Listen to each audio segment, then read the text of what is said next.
Maye Mambok Bassa.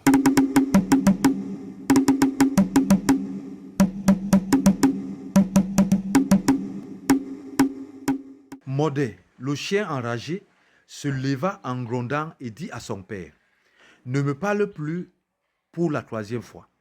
J'ai circoncis mon pénis et toi-même et ta femme avez convoqué contre moi toute une multitude d'individus. Mais c'est mon pénis que j'ai coupé, pas celui d'un autre. Aujourd'hui, j'ai tué 2 personnes et tu m'as convoqué seul avec ta femme. Dès qu'il eut dit cela à son père, il alla prendre sa hache et son épée, mit sa peau perlée et fonça chez son père et lui dit: Que m'as-tu dit? Son père répondit: Es-tu venu pour répondre ou pour questionner? J'ai cité un proverbe. Ne l'as-tu pas compris? Il dit à son père: Balegel abigda bi manyang, abol balong beekok. C'est ma mère qui est comme mon père. Ton aïeul chassa mon aïeul de ce pays. Je vous ai dit auparavant que je ne ferais que ce qui me plairait. Lorsqu'il eut fini de gronder ses parents, il rentra chez lui. Paragraphe 80. C'est alors que Sop dit à sa femme: Ton fils nous a tout dit. Mais que devons-nous faire? Ngombok lui répondit: Tu es mon mari. Ce que tu fais, c'est ce que je fais. Ma mère me parla de cet enfant. Son temps est arrivé. Sop dit à sa femme: Je suis né seul, mais les descendants de Mbang ont plus de chance que moi. Maintenant, mon fils aîné m'a dit que son aïeul Mbang a l'habitude de lui parler. Je ne le vois pas, mais c'est sa voix que j'entends. Il m'a dit encore que son aïeul lui a montré où s'établir, à la limite des territoires de Mbok et de Ndjel, à la limite de la terre bénie. Il m'a dit qu'après la guerre, c'est là que la réserve de Mbang s'établira. Il me sépara, lui a-t-il dit, parce que recevoir et engendrer sont 2 choses. Mais il ne sut pas que ce qui est reçu pouvait m'entretenir mieux que ce qui est engendré. C'est pourquoi je vais me mettre en route pour suivre le fils que j'ai reçu avec les bénédictions de la famille de Mbang. Paragraphe 81. Les lois de Modé. Maintenant, Sop et sa femme s'en allèrent chez leur fils Nti. Lorsqu'ils disparurent aux yeux de Modé, Modé vit alors ceux qui le craignaient. Il déclara à toute la foule: Tout homme qui n'acceptera pas ce que je dis, je le tuerai.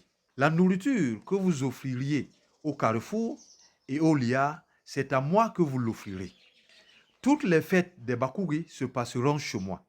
Maintenant, cette terre ne connaîtra plus que les danses. Sa renommée parvint à tout le pays. Il tracassa beaucoup la famille de Mbang et dit: Si quelqu'un a 10 filles, il m'en donnera 2. S'il conteste, il meurt. Les gens de la terre se rappelèrent qu'il avait déjà tué les filles aînées de Nti et de Hende et qu'il avait pris toutes les autres. Personne ne sut ce qu'on pouvait faire à Modé. Il plaça des gens au début des chemins. Si tu vas en voyage, tu payes. Et d'ailleurs, toute la terre lui appartenait. Si quelqu'un construit, il lui en demande la permission. Si on construit sans permission, il brûle votre case. Il décida aussi que tous les animaux que Mbang avait refusés, si quelqu'un tuait l'un d'eux, il le tuerait. Il dit aussi que tous les animaux du pays du Liard lui appartenaient parce que leurs aïeux, Ngok et Mbang, avaient offert ces animaux à son père et à Ndjel. Paragraphe 82. Alors tout le pays fut stupéfait. C'est alors que Hinde Sop, voyant qu'il ne pouvait rester sous le commandement de son frère, traversa le fleuve au port de Mabahal. C'est alors que ses descendants, Pem, Ndjel, Ntumb, traversèrent le fleuve au port de Sepe. Les pirogues n'étaient pas encore connues. Ils traversèrent le fleuve avec une corde. Modé se mit alors à semer la guerre dans tout le pays. Il tua des gens pendant plusieurs années, mais personne ne reconnut sa défaite. C'est alors que Mbang II, celui qui engendra les Bikok, essaya de traverser le fleuve et trouva que Modé avait fait assiéger les ports avec ses gardes. Bikok resta dans la forêt pendant de nombreuses années.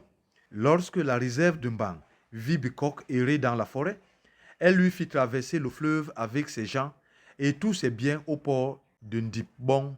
Modé ne savait pas encore que Bikok avait traversé le fleuve. Un jour, il convoqua ceux qui avaient accepté sa dictature et leur dit: dites à Bikok que j'ai chassé Hende. Je me suis arrêté devant Bikok. Les gens se mirent à dire que Bikok avait traversé le fleuve. Paragraphe 83. Et alors, Ngem traversa le fleuve. Il engendra Tchok, Tindi et Mangonde.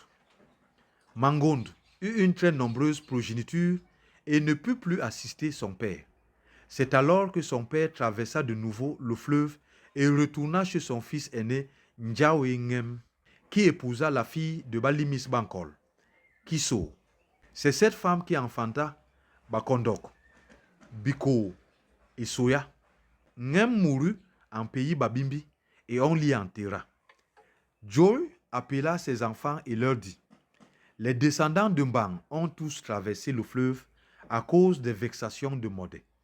Mais son fils aîné lui dit: je ne partirai pas d'ici. Vous m'avez dit que Ngok et Mbang ont fini, Modé aussi finira. Je n'accepte pas qu'une seule personne extermine toute la population. Joy lui demanda: est-ce que tu parles au nom de tes frères, de même mère, ou est-ce que tu parles au nom de tous mes enfants? Béa dit à son père: moi, je vais traverser le fleuve avec tous mes frères. J'en ai assez du commandement d'un seul homme. Même Bang ne commanda pas ainsi. C'est pourquoi Béa s'en alla avec Bachik, Ndet et Ngond. Lorsque Bachik arriva à l'emplacement où son beau-frère Ngond avait établi des habitations, il dit à son frère: moi, je ne dépasse pas cet endroit. C'est alors que Béa leur dit que chacun s'établisse à un point du territoire. C'est ainsi que fut leur départ.